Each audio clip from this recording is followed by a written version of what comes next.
यो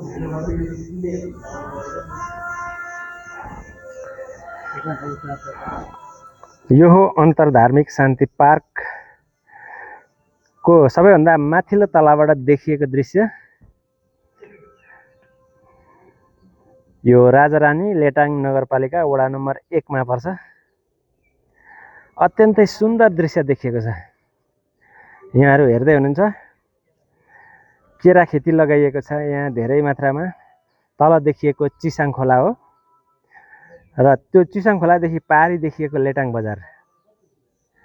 यो परको रुखले अलिकति छेलेको छ बजार चाहिँ, लेटाङ बजार छ त्यहाँ। यति राम्रो यति मनमोहक देखिएको छ। यहाँ आउने बित्तिकै भिडियो नखिचिकन अगाडि बढ्नै मन लागेन।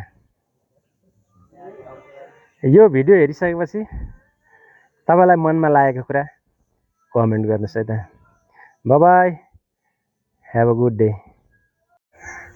पार्क भित्र चाहिँ यस्तो छ।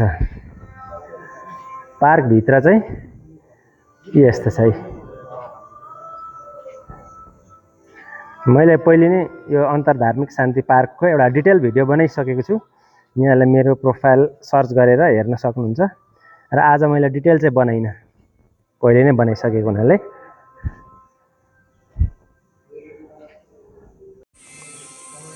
र यतापट्टि चाहिँ राजारानी पोखरी पर्छ। यहाँ पर बाटो देख्दै हुनुहुन्छ। यताको भागमा चाहिँ राजारानी पोखरी पर्छ भने यता चाहिँ